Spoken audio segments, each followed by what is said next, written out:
আজকে আমরা অষ্টম শ্রেণীর ২ নম্বর অধ্যায়ে যে মুনাফা অধ্যায়টি রয়েছে সেটা নিয়ে আলোচনা করব। এটা খুবই গুরুত্বপূর্ণ, সেটা চাকরির পরীক্ষা হোক বা নবম দশম শ্রেণী হোক বা অষ্টম শ্রেণীর বৃত্তি পরীক্ষা হোক, এই বেসিকটা যদি ক্লিয়ার থাকে তাহলে আমরা সকল পরীক্ষায় এরকম প্রশ্নের সমাধান করতে পারবো। বিশেষ করে অষ্টম শ্রেণীর বৃত্তি পরীক্ষার জন্য 2.1 অধ্যায়টি বা মুনাফা অধ্যায়টি খুবই গুরুত্বপূর্ণ। এই অধ্যায়টি করতে গেলে কিছু বেসিক বিষয় জানতে হবে, সেই বেসিক বিষয়গুলো আজকে আলোচনা করব এবং এরপরে আমরা ধারাবাহিকভাবে প্রত্যেকটা অঙ্ক করে দেব এবং ইনশাল্লাহ যদি সবাই আগ্রহী হয়ে থাকেন তাহলে অষ্টম শ্রেণীর প্রথম অধ্যায় থেকে শেষ অধ্যায় পর্যন্ত সবগুলো অঙ্ক করে দেওয়া হবে। সেরকম আমরা এখন শুরু করি। তাহলে ক্রয় মূল্য বলতে কি বুঝি, অর্থাৎ যে মূল্যে কোনো পণ্য, অর্থাৎ কোনো পণ্য যদি আমরা বাজার থেকে কিনতে যাই, সেটা ক্রেতা হোক বা ব্যবসায়ী হোক, যেই হোক, যদি কিনতে যায় সেই পণ্যটা যে দামে ক্রয় করে সেটাই হচ্ছে ক্রয় মূল্য। আর বিক্রয় মূল্য হচ্ছে বিক্রেতা যে দামে পণ্যটি বিক্রয় করে সেটা হচ্ছে বিক্রয় মূল্য। বিনিয়োগ কি? বিনিয়োগ হচ্ছে কোনো দ্রব্য আমরা যে দামে ক্রয় করছি, ঠিক আছে, আমরা ক্রয় করলাম, সাপোজ আমরা ধরেন যে কোনো একটি দ্রব্য ঢাকা থেকে ক্রয় করলাম, সেখানে সেই দ্রব্যটার একটা নির্দিষ্ট ক্রয় মূল্য আছে, সেই মূল্যে ক্রয় করলাম, কিন্তু ঢাকা থেকে আপনি যে স্থানে আছেন সেই স্থানে যেতে যে পরিবহন খরচ এবং যদি আরও ভ্যাট দিতে হয়, সবগুলো মিলে যে টোটাল খরচটা হয় সেটাই হচ্ছে বিনিয়োগ। আর মুনাফা, সরল মুনাফা এবং লাভ, এই তিনটা জিনিসই একই জিনিস।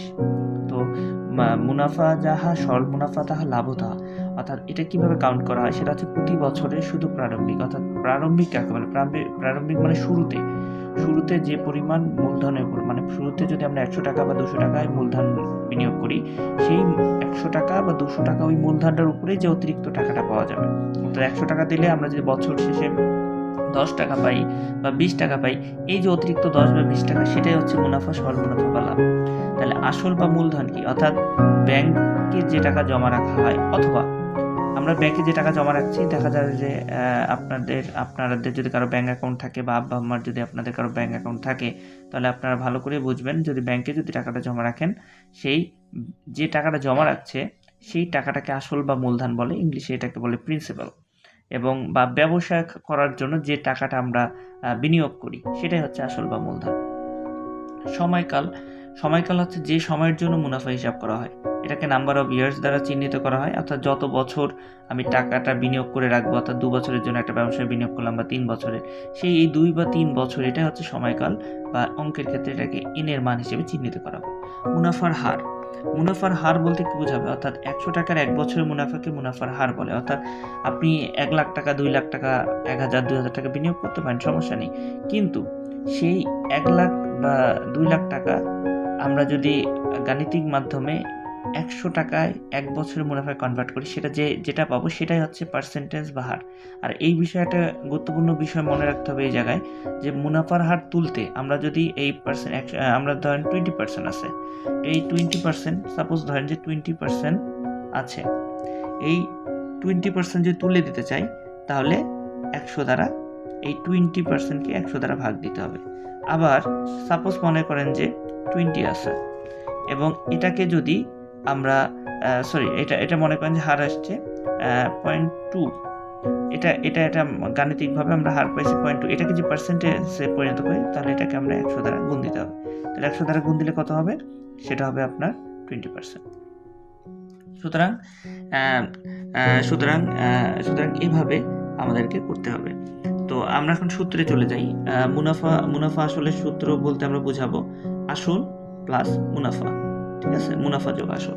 তো এখানে মানে মুনাফা আসলকে এ দ্বারা চিহ্নিত করা হয়, আর আসলকে প্রিন্সিপাল বা পি, মুনাফাকে আই বা ইন্টারেস্ট দ্বারা। তাহলে এখন আমরা সরল মুনাফার ক্ষেত্রে আমরা সূত্র জানি, I equal to P R N, এবং এখানে পি কে চিহ্নিত করা হয়, পি ইজ ইকুয়াল টু মূলধন বা আসল, যেটাকে প্রিন্সিপাল বলে, আর রেট অফ ইন্টারেস্ট মানে মুনাফার হারকে আর দ্বারা চিহ্নিত, ছোট হাতের আর, যাকে রেট অফ ইন্টারেস্ট বলে। নাম্বার অফ টাইমকে বলা হয় এন, সময়, আর এটা হচ্ছে আই দ্বারা মুনাফা বা প্রফিট হচ্ছে আই দ্বারা চিহ্নিত করা হয়। আর এটা হচ্ছে মুনাফা আসল, এটাকে টোটাল অ্যামাউন্টের এ দ্বারা মুনাফা আসলকে চিহ্নিত করা হয়। তো এভাবে এই সংকেতগুলো যদি আমাদের জানা থাকে তাহলে আমাদের সূত্র খুব খুব গুরুত্বপূর্ণ। এবং অষ্টম শ্রেণীর 2.1-এর যে অঙ্কগুলো আছে সেগুলো মূলতই a = p + i, অর্থাৎ মুনাফা যোগ আসল, আর একটা হচ্ছে সরল মুনাফার সূত্র, যেটা i = PRN দ্বারা করা হবে।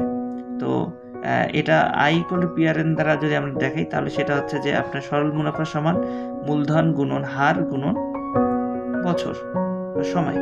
সো এই এতটুকু জানাটাই আজকের মতো। যদি আপনারা আগ্রহী হন, ইনশাল্লাহ আমার পরবর্তী ক্লাসে প্রত্যেকটি অঙ্ক ক্রমান্বয়ে করে দেওয়া হবে। ধন্যবাদ।